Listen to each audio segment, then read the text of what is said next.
This is the water heater. This is a tankless water heater. This is our thermostat. It's set at 130 degrees. This is where I found it. It should be set at 120. I'm not changing it. I'm giving you the information. Safety is a personal matter. They want 130. That's between the tenants and or the residents, or the renters and the owner. But I'm just letting you know that there's a liability at having the water so hot. So there's that. So it's a tankless water heater that lasts about 15 years usually. Usually they last about 15 years. If you clean this filter once a year, if you don't clean this filter once a year, your high efficiency, long lasting water heater might last only 7 years. So you don't have to clean the filter. We're used to water heaters, the old tank style, and we're supposed to do a lot of things once a year, flush them out and stuff, and we never did. And we just figured that we'd replace it in 10 years. But this might not even last 10 years, and it's going to cost a little more. So also, when the gas pressure comes into the house, it's low pressure. It's not real high. And so these things are pretty much set at the factory, so they'll run in most residential applications. So you can just bolt this thing up like they bolted it up, and maybe that's why they have it set at 130, because it might not be operating properly because the gas was never adjusted. This red tape has never been molested. You're supposed to put a manometer on here and dial it in so that it works most efficiently for the water heater, for the savings, for everything. So this might be a symptom because this was not adjusted properly, or it's fine. I don't know, but I do know that it wasn't double checked, so the installation in my mind is not complete. Speaking of not complete, we do not have a safety pin underneath this water heater. A lot of people say, well, the code says water heater tanks. Well, what does the manufacturer say? I don't know. The manufacturer's installation instructions aren't here. But a lot of the manufacturer's installation instructions are now requiring safety pins. And it goes a little farther.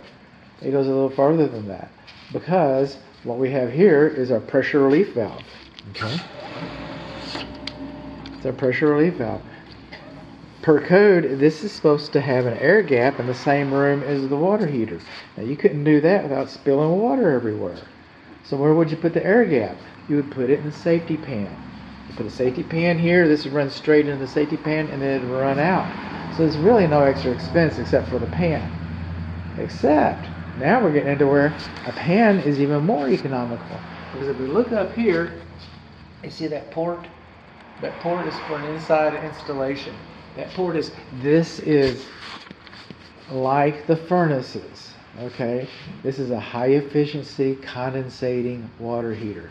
This isn't very hot, all right? It's not very hot because we extract the heat out of the flames, and we direct the heat into the water that we paid for to heat us, so that we don't have to set it up to 300 degrees. Because it takes all the heat, and a byproduct of turning this into a cold gas, from a hot gas into a cold gas, a byproduct is condensate. And that's what this port is for.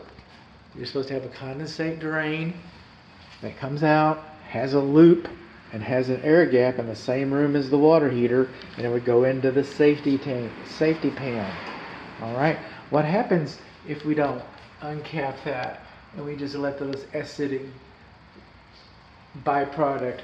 It goes down into the heat exchanger and boils off, making noxious gas and all that stuff, and it boils off, and it corrodes. It's acidic, and it corrodes your water heater, okay, causing it to last about 5 years.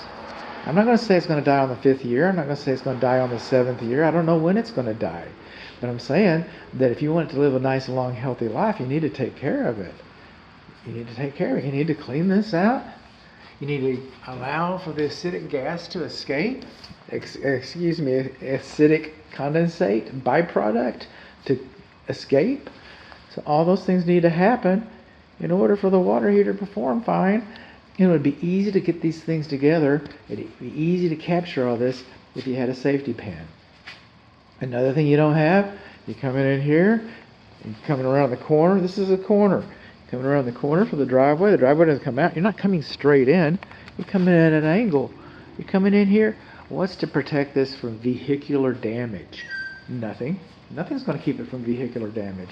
A bollard should have been installed on the floor, a metal bollard on the floor to protect it from vehicular damage. So we're missing our safety bollard. Screen should be cleaned once a year. That's on you. Okay. Gas wasn't installed properly. Temperature's too high. That's on the resident, the tenant. Then we do not have a safety pan. That's on the builder. We do not have a condensate drain. That's on the builder. We do not have an air gap in the same room as the water heater. That's on the builder. All those things should have been on. And that's our water heater. Yay, water heater.